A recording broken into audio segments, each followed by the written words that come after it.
안녕하십니까. 2021년 새해가 밝았습니다. 어떻게 보면 새해 같지 않은 새해인데 코로나와 함께하는 이 기나긴 겨울을 함께 해야 하기 때문에 새해가 그렇게 여느 해처럼 새롭게 느껴지지는 않는 것 같습니다. 어떤 분은 지난 한 해를 일컬어서 잃어버린 한 해다, 아니면 없었던 해로 한다, 그렇게 말하는 분도 있습니다. 그러나 그리스도인들은 이러한 시대 인식과 이 역사 인식이 달라야 하리라고 생각이 되어집니다. 아모스 3장 6절에 보면 여호와의 시키심이 아니고야 어찌 재앙이 성읍에 임하겠으며, 그래서 역사를 통치하시고 주관하시는 하나님의 허락하심 속에 이 코로나 사태에도 허락되었다고 생각이 되어지기 때문에 하나님께서 왜 이런 일들을 허락하셨고 또 그 가운데서 주시는 하나님의 은혜가 무엇인가를 이해하는 것이 참 중요하다고 그렇게 생각이 되어집니다. 주전 586년에 유다민족이 망하고 바벨론에게 망하고 나라는 망하고 성전은 무너지고 백성들은 포로로 끌려갑니다. 온몸으로 나라의 이 패망을 경험했던 하나님께 돌이키라고 그렇게 외쳤던 예레미야, 나라가 망하는 모든 모습을 온몸으로 경험했던 예레미야의 선지자 예레미야의 비탄시가 예레미야 애가입니다. 그 속에 예레미야의 마음이 온전히 녹아 있는데 예레미야 애가 3장 23절에 보면 여호와의 인자와 긍휼이 무궁하심으로 우리가 진멸되지 아니함이니이다. 이것이 아침마다 새로우니 주의 성실이 크도소이다.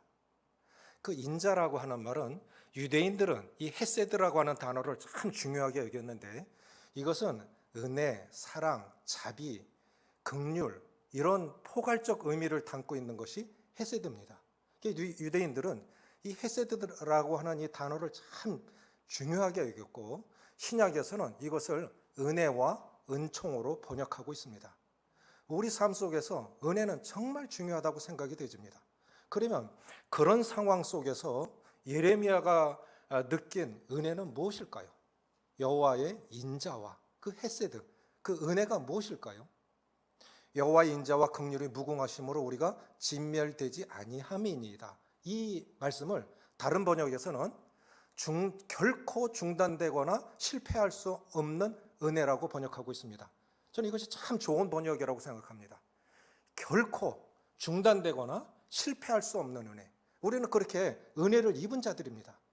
사망이나 생명이나 높음이나 낮음이나 권세자들이나 그 어떤 것도 그리스도 예수 안에 있는 하나님의 사랑에서 끊을 수 없으리라. 이것이 바울의 고백이지 않습니까? 그래서 하나님의 은혜는 결코 중단되거나 이렇게 실패할 수 없는 은혜입니다. 또 그래서 두 번째는 예레미야가 깨달은 은혜는 뭐냐? 매일매일 새롭게 하시는 은혜입니다. 이것이 아침마다 새로우니. 어느 분은 10년 전 은혜, 20년 전 은혜, 30년 전 은혜를 가지고 오늘을 살려고 하는 분들도 계십니다. 은혜는 그런 게 아니에요. 어제 주신 은혜가 따로 있고 오늘 주시는 은혜가 따로 있습니다. 지난해 어려웠지만 그래도 성도들 모두 지켜주셨고 확진자 한 명 없고 어려운 가운데서도 다 열심히들 잘 살아내셨습니다.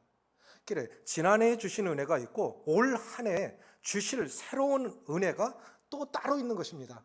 그래서 그리스도인들이 복된 사람들인 거예요. 매일매일 새롭게 하시는 이 은혜가 이것이 매일 새로우니. 그래서 예레미야가 깨달은 은혜, 비록 포로로 끌려갔고 하나님의 임재였던 성전이 무너지고 나라는 망했지만 그 가운데서도 함께 하시는 은혜가 매일매일 새롭다고 고백하고 있습니다. 세 번째가 뭐냐면 견디는 힘을 주시는 은혜입니다. 하나님이 주시는 믿음은 두 가지인데 하나는 극복할 수 있는 믿음을 주시고 어떤 때는 그것을 견딜 수 있는 믿음을 주십니다. 그것도 은혜입니다. 여호와를 구하는 자들이나 바라는 자들에게 하나님은 선하시도다. 그러므로 여호와의 구원을 바라고 잠잠히 기다림이 좋도다. 이것이 예레미야의 고백입니다. 때로는 견디는 것 외에 할 것이 아무것도 없는 때도 있습니다. 지금이 그러지 않습니까? 할 것이 무엇이 있습니까? 또 이것 외에도 우리가 살아가다 보면 견디는 것 외에는, 버티는 것 외에는 아무것도 할 것이 없는 때가 있습니다. 그러나 그런 버티는 힘, 견딜 수 있는 힘을 주시는 것도 하나님의 은혜라고 믿습니다. 이 모든 은혜들, 중단되거나 결코 실패할 수 없는 은혜, 매일매일 새롭게 하시는 은혜, 또 견딜 수 있는 은혜, 버틸 수 있는 은혜, 이 모든 것들을 예수 그리스도 안에서 우리에게 주신 거니까 우리가 얼마나 복된 사람들입니까? 그래서 올 한 해 2021년 한 해도 모두 이 은혜 붙잡으시고 승리하시는 삶으로 하나님께 영광 돌리시길 바랍니다. 지금이야 낙타를 가지고 여행하고 그런 사람 없지요. 관광용으로만 쓰지만 옛적의 대상들이 낙타를 가지고 사막을 지날 때 낙타의 다리를 보고 낙타의 건강 상태를 체크하는 것이 아니라 낙타 등에 있는 혹을 보고 얼마나 견딜 수 있는지를 판단했다고 합니다. 왜냐하면 낙타 등에 있는 혹은 물을 먹지 못할 때 수분으로 바로 대체할 수 있는 것이기 때문에 짧게는 3, 4일, 길게는 일주일 동안, 낙타는 물을 한번 먹으면 한 20리터 정도 먹는 이런 동물인데 일주일 동안 물 한 번 먹지도 않고 버틸 수 있는 것이 낙타 등에 있는 혹 때문이라는 거예요. 저는 그렇게 생각합니다. 그 사람이 얼마나 고난을 잘 견딜 수 있느냐, 얼마나 그 사람이 환난을 잘 통과할 수 있느냐, 그것은 그 사람 안에 저장되어 있는 은혜의 크기만큼 그 사람이 버틸 수 있다고 생각이 되집니다. 그건 참 중요한 것입니다. 그리스도인들에게 있어서 우리가 얼마나 능력 있는 사람이냐, 얼마나 기쁨의 사람이냐, 얼마나 복된 사람이냐, 얼마나 믿음을 잘 시험을 참을 수 있느냐, 그것은 결국 그 안에 저장되어 있는, 축적되어 있는 은혜의 크기만큼, 경험한 크기만큼, 이거 별거 아니야, 더 힘들었던 때도 있었어, 주님 그때 그렇게 하셨어, 주님은 그러시는 분이야, 이런 축적되어 있는, 저장되어 있는 은혜의 크기만큼 우리는 버티고 견딜 수 있다고 생각이 되집니다. 사도행전 9장 31절 같이 읽겠습니다. 신약성경 203쪽 31절 같이 읽겠습니다. 시작. 그리하여 온 유대와 갈릴리와 사마리아 교회가 평안하여 든든히 서가고 주를 경외함과 성령의 위로로 진행하여 수가 더 많아지니라. 전부터 말씀드렸던 대로 내년이면 이제 제가 사역한 지 28년 됩니다. 이제 올 연말이면 이제 28년째 사역을 하는 것 같습니다. 그래서 올 연말에 퇴임할 예정입니다. 중요한 것은 후임 사역자가 합당한 후임 사역자가 합당한 때에 세워져서 교회가 흔들림 없이 주님의 사명을 잘 감당하는, 오히려 더 사역의 지경이 넓혀지고 또 사역의 크기가 확장되는 은혜가 임하기를 원합니다. 좋은 교회와 나쁜 교회의 차이는 무엇일까요? 우리가 생각하는 좋은 교회, 또 나쁜 교회는 어떤 교회일까요? 어느 분이 풍자적으로 이렇게 말씀하셨는데, 좋은 교회는 조화로운 교회, 조화로운 교회. 그래서 서로의 은사를 세워주고 격려해서 하나됨을 이루어서 주의 뜻을 이루어가는 조화로운 교회가 좋은 교회요. 나쁜 교회는 교회야 어떻게 되든, 이웃이야 어떻게 되든 나만 괜찮으면 되는 나뿐인 교회, 그게 나쁜 교회라는 거예요. 오늘날 교회가 많은 비난을 받고 지금처럼 힘들었던 때가 있습니까? 일부러 그렇지는 않았겠지만 정말 하나님 사랑하는 사람들은 이웃을 사랑하는 사람들인데, 교회가 선한 간증을 나타내야 되는데 교회가 어떻게 되든 이웃이 어떻게 되든 내 맘대로 내 생각대로 그렇게 자기 생각과 주관대로 하려고 하는 사람들이 모인 교회, 그것이 나쁜 교회라는 거예요. 나쁜인 교회. 우리 교회는 지금까지 참 좋은 교회였고 앞으로도 더 좋은 교회가 되리라고 믿습니다. 그러면 교회가 평안해야 할 이유는 무엇일까요? 성도들의 마음이 편안하기 위해서는 그 성도들의 영혼의 근거지인 교회가 평안해야 됩니다. 비록 세상에서는 공고한 삶을 살지라도 교회에 와서 평안함을 누리고 새 힘을 얻고 영혼이 충만함을 받아야 그 충만함을 가지고 가족에게로 이웃에게로 가서 은혜를 흘려줄 수가 있습니다. 그런데 나 자신이 평안하지 않고 나 자신이 은혜가 없고 기쁨이 없으면 어찌 은혜를 끼칠 수 있겠습니까? 그래서 교회가 평안해야 됩니다. 이 말씀 다시 한번 제가 읽겠습니다. 그리하여 온 유대와 갈릴리와 사마리아 교회가 평안하여 든든히 서가고 주를 경외함과 성령의 위로로 진행하여 수가 더 많아지니라. 모든 교회들의 공통적인 특징이 있습니다. 여기 보면 평안하여 든든히 서가고, 우리 성경을 읽을 때 단어 하나하나도 잘 뜯어보셔야 됩니다. 서가고, 섰다라고 말하고 계시지 않습니다. 그럼 모든 교회들의 특징은 뭐냐면 현재 진행형인 거예요. 평안하여 든든히 서가고, 지구상의 어떤 교회도 완전한 교회는 없다라는 것입니다. 평안하여 든든히 서가고. 좀 꺼주세요. 평안하여 든든히 서가고. 그러니까 이건 뭐냐면 다 자란 나무는 없다라는 뜻이죠. 굉장히 1000년 이상 된 나무 절개면을 봤는데 어마어마하더라고요. 뭐 100년 된 교회, 200년 된 교회, 500년 된 교회, 참 여러 개 있는 교회들이죠. 그러나 다 자라지 않았습니다. 우리는 아직도 성장과 상숙을 목표로 해서 주님이 원하시는 교회가 되기 위해서 계속 성장해 가고 있는 교회입니다.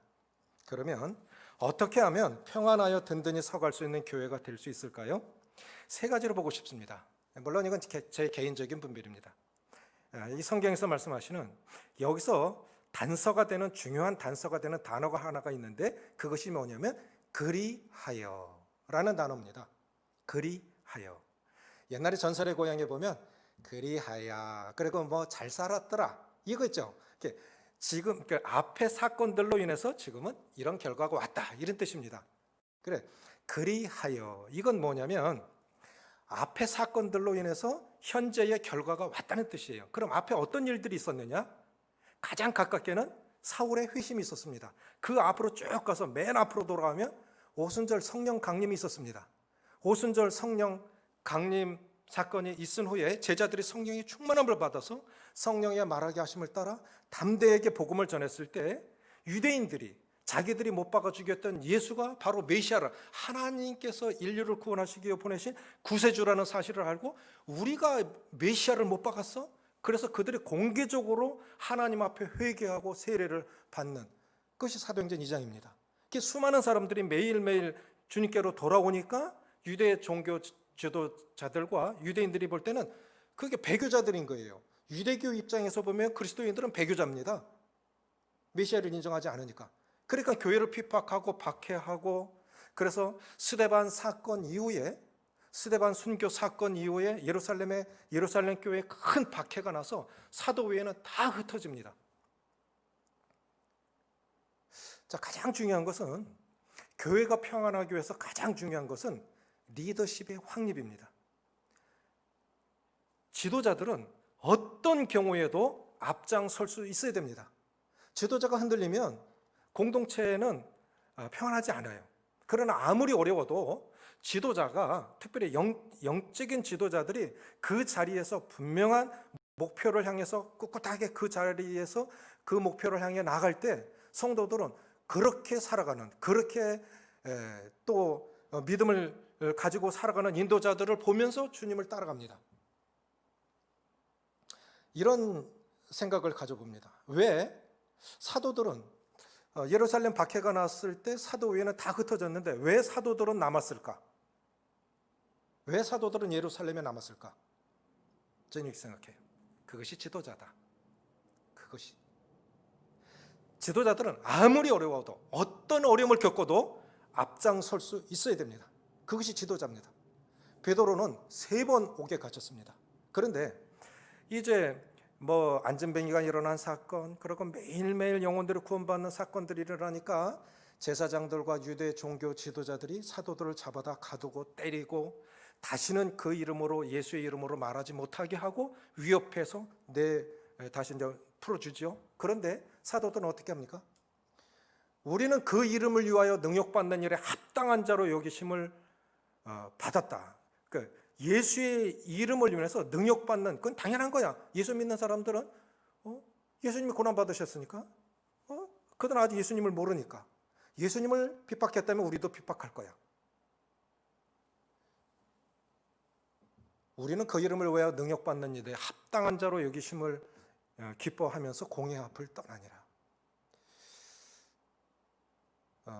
열왕기 상하, 역대 상하를 읽어보면 이스라엘이 평안했던 때는 지도자인 왕이 경건한 왕들이 일어났을 때 이스라엘이 평안했습니다.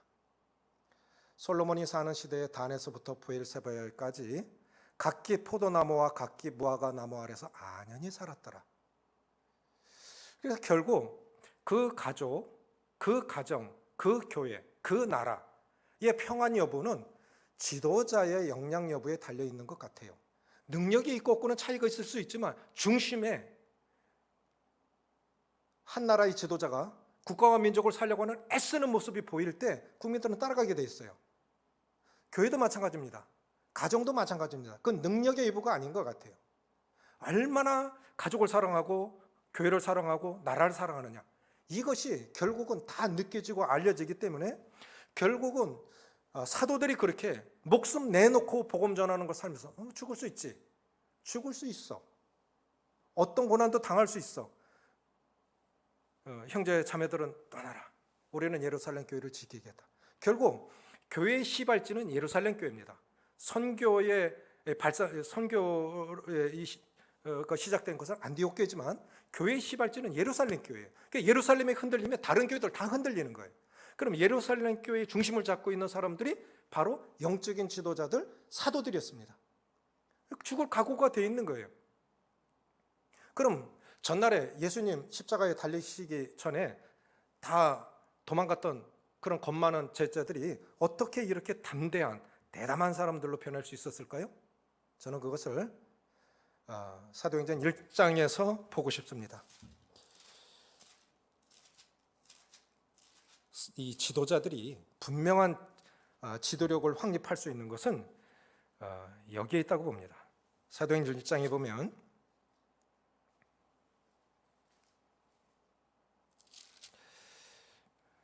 3절 같이 읽겠습니다. 1절부터 3절. 데오빌로여, 내가 먼저 쓴 글에는 무릇 예수께서 행하시며 가르치시기를 시작하신부터 그가 택하신 사도들에게 성령으로 명하시고 승천하신 날까지의 일을 기록하였노라.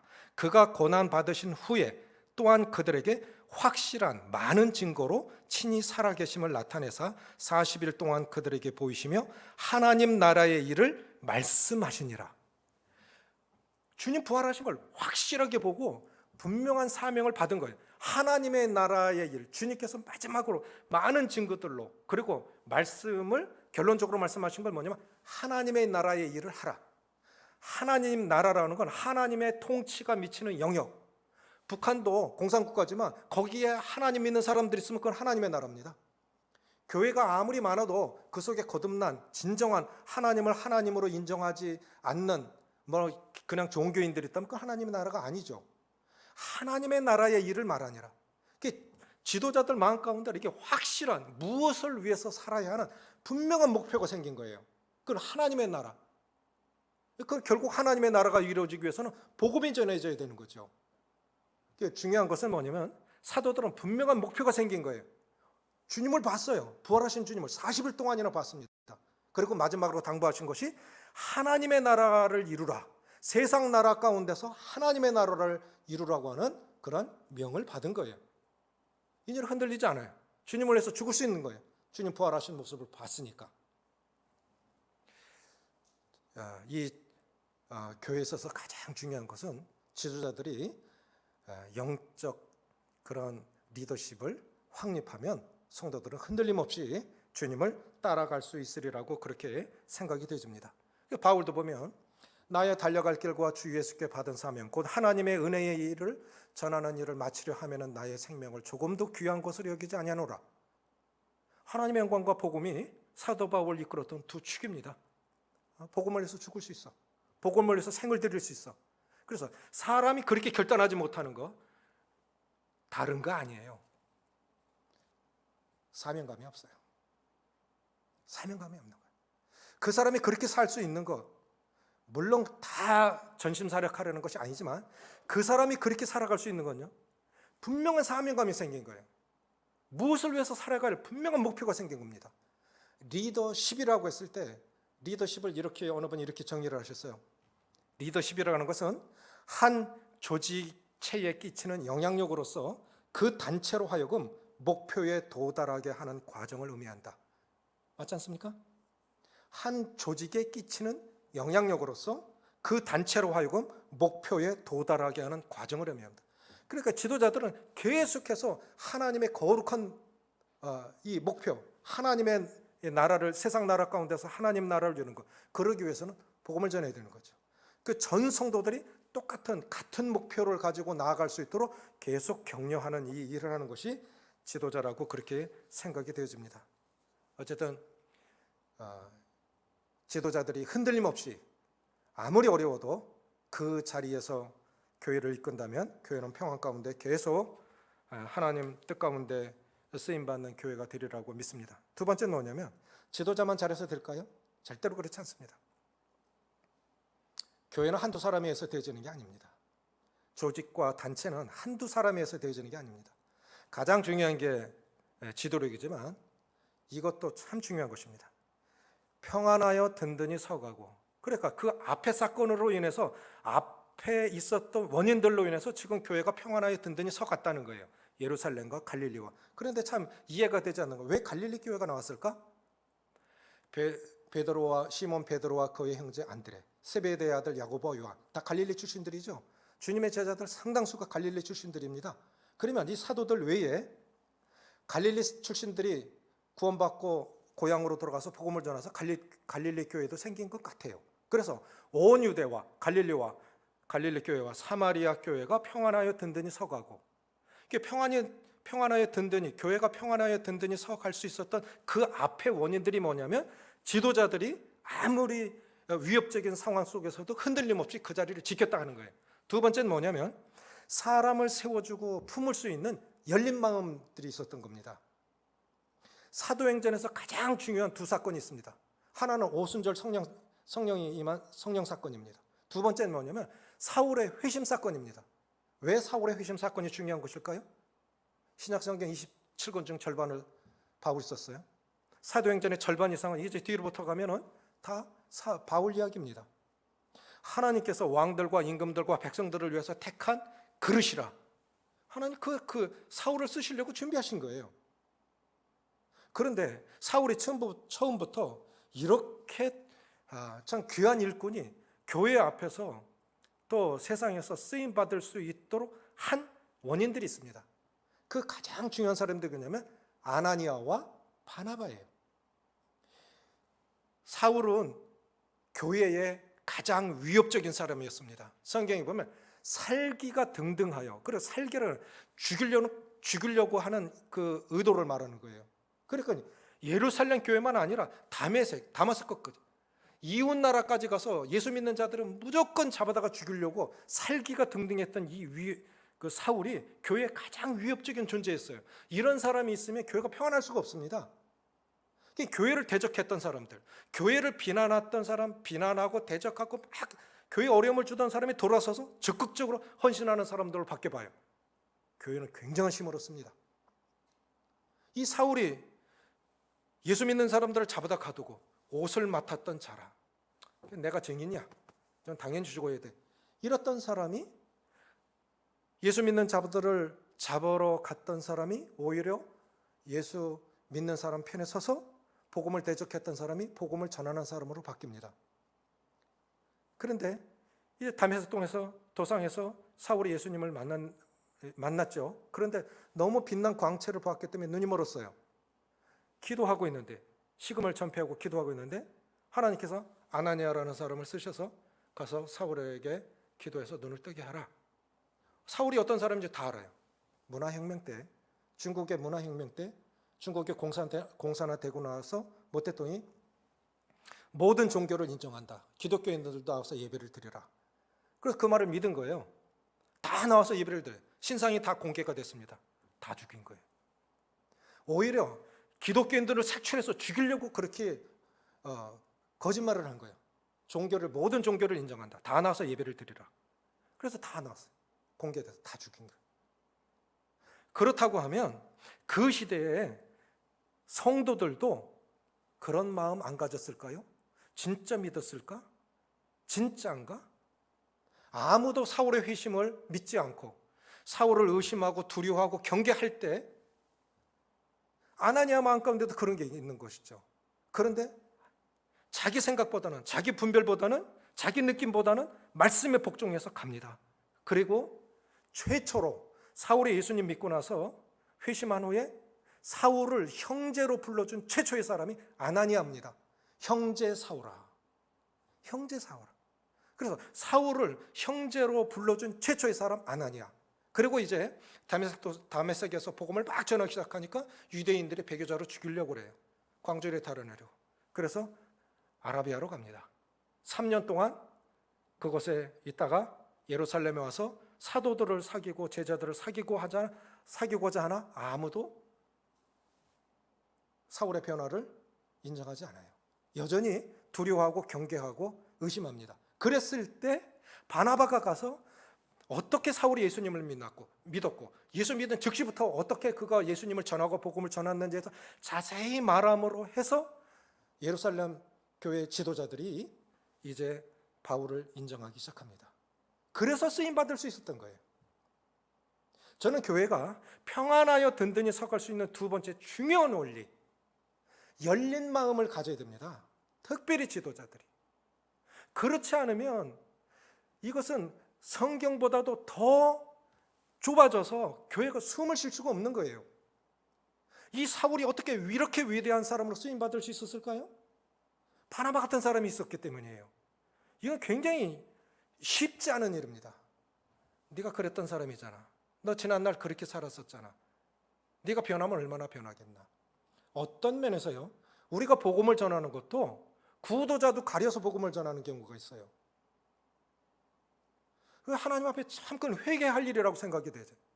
우리 주님은 현장에서 간음 중에 잡힌 여인도 그거를 인정한 게 아니라 가서 다시는 죄를 짓지 말라.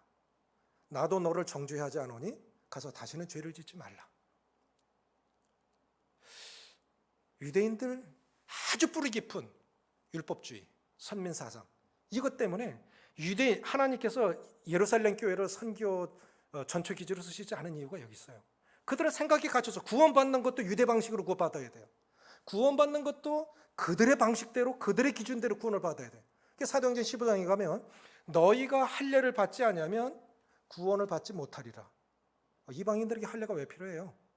이스라엘 사람들이 택한 백성이라는 증거를 몸에 지닌 것이 할례입니다. 이방인들이 필요가 없는 거예요. 사도들이 잘 분별해서 이방인 교회에게 평안함을 주었죠. 그래서 지도자들은 진리 안에서 열린 마음을 가져야 되고 교회도 열린 마음을 가져야 됩니다. 안디옥 교회 보십시오. 다민족이 들어와서 다 그렇게 크게 쓰임받잖아요. 열린 마음을 가져야 돼요. 서로 세워주려고 하는 그런 열린 마음. 그래서 은사를 격려하고 사람을 격려해서 잘 하나님 앞에 살아갈 수 있도록. 결국 리더십은 뭐냐면 그 사람으로 하여금 그 일을 하게 하는 것이 리더십입니다. 그런데 꼭 지도자만이 리더가 아니에요. 여기 보세요. 복음 전하는 것이 사도들이 가서 이방 교회가 세워졌습니까? 사마리아 도성이 복음화된 것은 집사 빌립이 가서 복음 전했기 때문이에요. 이방 지역에 복음 전한 안디옥 교회가 생겨난 것은 그냥 단순한 성도들이 가서 복음 전한 거예요.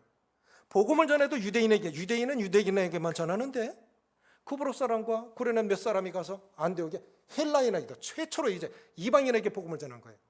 그래서 생겨난 곳이 안디옥 교회입니다. 우리는 근데 자기는 잘 몰라요. 생각이 얼마나 자기 생각 속에 갇혀 있는지 잘 모릅니다. 생각을 열어야 됩니다. 저는 이렇게 생각해요. 주연이 조연되려는 많은 교회가 열린 교회고 그 교회가 복받은 교회라고 믿습니다. 내가 안 해도 돼. 내가 아니어도 돼. 내 자리가 아니어도 돼. 네가 해봐. 형제가 해봐. 자매가 해봐. 세례 요한이 그런 고백하죠. 그는 흥하여야 하겠고 나는 쇠하여야 하리라. 다른 사람이 다 잘하면, 자식이 부모보다 잘하는 거 보면 부모가 참 기쁘죠. 그런데 참 불행한 교회는 어떤 교회인지 아십니까? 키재기 하는 교회예요. 키재기 하는 교회. 서로 비교하고 이런. 다른 사람은 그런 게 다 보여요. 왜 그렇게 하는지. 서로 세워주려고 하는, 서로의 믿음을 세워주고 서로의 은사를 세워주려고 하는 그 사람 속에 있는 그 잠재력, 은사의 잠재력, 재능의 잠재력, 헌신의 잠재력, 이런 것들을 보고 세워줄 수 있는 사람. 사울은 무조건 내 아들이 왕이 되어야 한다 생각하고 다윗을 죽이려고 하는데, 오히려 왕이 되어야 할 요나단은 옷도 벗어주고 칼도 벗어주고, 요나단은 다윗에게 다 넘겨줘요. 네가 하면 딱 좋을 것 같아. 이 나라가 행복할 것 같아. 이 나라 백성이 행복할 것 같아. 네가 적임자인 것 같아. 이런 요나단 같은 사람이 많은 교회, 주연이 조연되려고 하는 사람들이 많은 교회, 이런 교회가 행복한 교회라고 그렇게 생각이 되어집니다. 그래서 평안하여 든든히 서 갔다고 하는 것은 바로 이런 이유에서 리더십이 확립이 됐습니다. 열린 마음을 가지고 서로 세워주려고 하는 그런 사람들이 있었기 때문에 교회가 평안하여 든든히 서 갔다고 생각이 되어집니다. 세 번째 뭐냐면, 주를 경외함과 성령의 외로로 평안하여 든든히 서 갔다. 유대인들은요, 지금은 인수에 대해서 나오지만 인쇄기가 발명되기 전에 성경을 이제 필사합니다. 서기관들이 성경을 필사할 때 하나님이라는 단어가 나오면, 야훼라는 단어가 나오면, 성경 필사하다가 야훼라는 단어가 나오면 다 무릎을 꿇고 기도하고 다른 붓으로 하나님이라는 단어를 썼대요. 이만큼 그들은 하나님을 두려워했습니다. 쓰기는 야훼라고 쓰고 읽기는 아도니아라고 읽었다고요. 야훼는 하나님이시고 아도니아는 나의 주님. 그 하나님이라고 하는 이름을 너무 두려워서 못 불렀던 거예요. 쓰기는 야훼라고 쓰고 읽기는 아도니아라고 읽었다는 거예요. 그 하나님을 얼마나 두려워한 것입니까? 믿음이라는 것이 무엇입니까? 믿음이라고 하는 것은 하나님의 위엄 앞에 두려워하는 법을 배우는 것이요, 하나님께서 베푸신 은혜들을 즐거워하는 법을 배워가는 것이, 그게 믿음입니다. 믿음 거창한 것이 아니에요. 자, 애가 어렸을 때는 부모의 권위도 모르고 할아버지 권위도 몰라요. 그러다가 점점 커지고 성장해서 결혼하고 또 아이를 길러봐요. 부모 고생한 것도 알고, 함께 늙어가는 부모 어떻게 연민의 그런 마음도 들고 그러죠. 그래, 철이 없으니까 그렇게 대하는 거예요. 권위를 모르고 질서를 모르는 거예요. 그러니까 하나님의 위엄을 알면 알수록 하나님이 정말 두려운 거예요. 믿음은 이런 겁니다. 믿음은 하나님의 위엄 앞에 두려워하는 법을 배우는 것이요, 베푸신 은혜를 즐거워하는 법을 배우는 거예요. 이게 믿음입니다.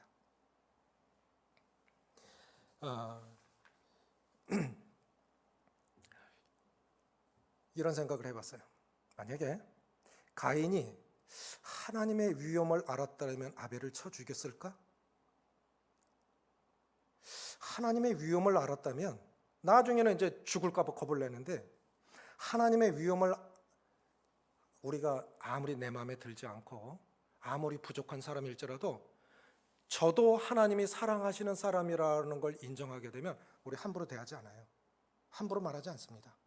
혹 내 마음에 들지 않고 부족한 거 있는 거 사실이에요. 그럴지라도 그도 하나님의 사랑의 대상이고 여전히 하나님께서 사랑하신다고 생각한다고 하면 우리는 그것을 쉽게 말하지 못해요. 함부로 대하지 못합니다. 이것이 하나님의 위엄을 아는 거예요.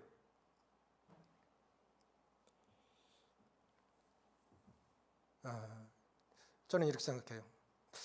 정말 올 한 해 평안하고 든든히 서가기 위해서 영적 지도력이 확립이 되어지고 열린 마음을 가지고 서로를 세워주는 은혜가 있고, 세 번째, 주를 경외함과, 우리 의식 속에서 순간순간 우리의 삶 속에서 하나님을 의식했으면 좋겠다. 하나님을 의식했으면 좋겠다. 그러면 우리의 예배의 태도가 달라질 것이고, 인간관계가 달라질 것이고, 삶이 근본적으로 달라지리라고 믿어요. 하나님의 위엄을 안다면 어떻게 화해하지 않고 해를 넘깁니까? 그런 마음으로 예배를 드리면 안 되는 거 아닙니까? 우리가 왜 안 바뀌는 걸까요? 그 사람은 왜 계속 그렇게 살아가는 걸까요? 우리는 잘못할 수 있습니다. 그러나 정말 하나님의 위엄을 안다면 바로바로 하나님 앞에 회개하고, 잘못했습니다, 미안합니다. 미국 사람 제일 많이 사용하는 단어를 찾아보니까 70%가 고맙습니다, 그 다음에 미안합니다, 신뢰합니다 라는 단어였다는 거예요. 아직도 청교도 정신이 있어요. 그래도 청교도 정신이 있어요. 우리는 정말 미안합니다, 사과 잘 할 줄 알아야 돼요. 또 이 성령의 위로로 진행하여, 근데 성경의 위로라고 하는 이 단어는 다른 번역에서는 성령의 후원이라고 번역을 했습니다. 성령의 후원. 구원의 역사도 성령께서 주권적으로 역사하신 것이요, 지금까지 이렇게 교회가 평안하게 여기까지 올 수 있었던 것도 성령의 도우심 속에 여기까지 온 것입니다. 물론 하나님이 하실 일이 있고 사람의 책임이 있습니다. 그러나 사람이 하는 그 일들 속에 성령의 후원이 없다면 아무 결과도 나오지 않습니다. 시편 127편에 그런 말씀 있지 않습니까? 집을 세우는 자의 아무리 여호와께서 집을 세우지 아니하시면 집을 세우는 자의 수고가 헛되며, 여호와께서 성을 지키지 아니하시면 파수꾼의 경성함이 허사로다. 허사예요. 우리가 아무리 열심히 살아도, 직장에서 사업장에서 아무리 열심히 살아도 성령의 후원이 없었다면, 그 배후에서 역사하시는 성령의 후원이 없었다면 오늘의 결과 없습니다. 오늘의 나 없습니다. 그래서 우리 정말 겸손하셔야 돼요. 그렇다고 하면 우리가 얼마나 감사의 제목이 많습니까? 그래도 우리 가정이 이렇게 평안한 거, 교회가 이렇게 든든한 거, 그렇게 나라가 있다는 거, 이 모든 것들이 성령의 후원, 배후에서 역사하시는 성령의 역사가 없었다면 아무런 이런 은혜로운 결과가 없는 것입니다. 지도자들이 그 핍박 가운데서도, 죽음의 위협 앞에서도 그 자리를 지킬 수 있었던 것도 하나님의 은혜요, 배후에서 역사하시는 성령의 도우심입니다. 그래서 저는 가만히 생각해 보면, 어르신들 지금 교회 못 나오고 계시지만 어르신들의 기도를 한 번씩 생각해 보면 정말 감사가 돼요. 어떤 면에서요, 젊은이들보다 저보다도 교회를 더 꿰뚫고 있는 분도 계세요. 기도하시니까 아는 거예요. 관심이 있는 거예요. 누구 나온지 안 나온지도 알고, 근황을 알고. 인도자들을 위해서, 지도자들을 위해서 그렇게 기도할 수 있는 기도의 동역자들을 주신 것도 하나님의 은혜고, 모든 것들이 하나님의 은혜라고 믿어집니다. 주님께서 특별한 은혜를 베푸셔서 합당한 사역자를 세워주시기를 원하고, 제 편에서는, 교회 편에서는 집중적으로 그 기도 제목을 놓고 기도하시되, 결과에 대해서는 하나님께 맡기기로 했습니다. 어쨌든 저는 올 연말에 퇴임하려고 합니다. 어쨌든 교회가 평안해서 든든히 서가는 교회가 되어져서 더 큰 사역을 감당하고 사역의 지경이 넓혀져서 하나님의 영광이 드러나는 은혜가 임할 수 있도록 계속 기도해 주시기를 부탁드립니다. 기도하시겠습니다. 아버지 하나님, 2021년 새해 첫 주일을 맞았습니다. 지금까지 함께 하신 하나님의 은혜를 찬양을 드립니다. 여기까지 올 수 있었던 것 하나님의 은혜입니다. 앉고 일어섬, 모든 행함 속에 주님의 은혜가 있었고, 우리가 의식하지 못하는 모든 일들 속에서도 배후에서 역사하시는 성령의 후원이 있었던 것 인해서 참 감사를 드렸고, 기억하지 못하는 많은 은혜들도 있고, 기억하지 못하는 많은 그런 결과들 있었지만, 아버지 하나님, 상관없이, 우리의 감사와 상관없이, 우리의 부족과 상관없이 결코 중단되거나 실패할 수 없는 하나님의 은혜가, 매일매일 새롭게 하시는 하나님의 은혜가 저희들 지금까지 지켜주시고 보호해주시고 축복해주신 것 참 감사를 드렸고, 계속해서 영적 지도자들이 지도력이 확립이 되어져서 성도들이 평안하게 행복하게 서로 세워주는, 서로 격려하는, 그래서 열린 마음을 가지고 사람을 품고 사람을 능력 있게 주 앞에 쓰임받게 하는 은혜가 임하고, 세상을 품을 수 있는 주님의 마음으로 세상에 다가가는 그런 교회가 되어져서 주를 두려워하고 그 위험 앞에 떨며 성령의 도우심 속에 올 한 해도 승리하는 삶으로 하나님께 영광 돌려드리는 은혜가 임할 수 있도록 도우시기를 간구하오며 우리 주 예수님의 이름으로 감사하며 기도합나이다. 아멘.